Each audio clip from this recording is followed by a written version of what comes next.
ফেনীতে খালের বাঁধ কাটতে এসে বিজিবির বাধার মুখে পিছু হটল বিএসএফ। ফেনীর পরশুরামের মির্জানগর ইউনিয়নের কালিকাপুর সীমান্তের শূন্যরেখায় বল্লামুখার বাঁধ ভারতীয় সীমান্তরক্ষী বাহিনী বিএসএফ কেটে দেওয়ার চেষ্টা করেছে, কিন্তু বিজিবি ও স্থানীয় বাধার কারণে তাদের সে চেষ্টা ব্যর্থ হয়েছে। এক পর্যায়ে বিএসএফের সদস্যরা 5 রাউন্ড ফাঁকা গুলি করে সেখান থেকে চলে যায়। মঙ্গলবার 27 আগস্ট রাতে বিষয়টি নিশ্চিত করেছেন বিজিবির ফেনী ব্যাটালিয়নের অধিনায়ক লেফটেন্যান্ট কর্নেল মোহাম্মদ মোশাররফ হোসেন।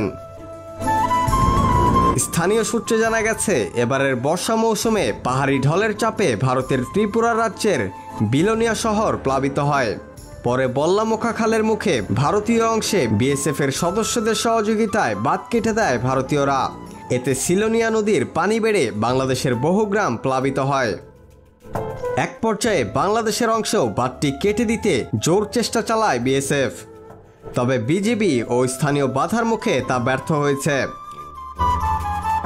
বিদ্যুৎ বিচ্ছিন্ন ও নেটওয়ার্ক না থাকায় বিষয়টি এতদিন জানাজানি না হলেও পরিস্থিতি স্বাভাবিক হওয়ার সঙ্গে শুরু হয়েছে নানা আলোচনা সমালোচনা। গত 20 আগস্ট রাত 8টার দিকে বাংলাদেশ অংশের বাঁধ কেটে দিতে চেষ্টা করে বিএসএফ। তাদের সহযোগিতায় ভারতীয় নাগরিকরাও এগিয়ে আসেন। তাদের উপস্থিতি টের পেয়ে বাঁধে অবস্থান নেয় বাংলাদেশিরা।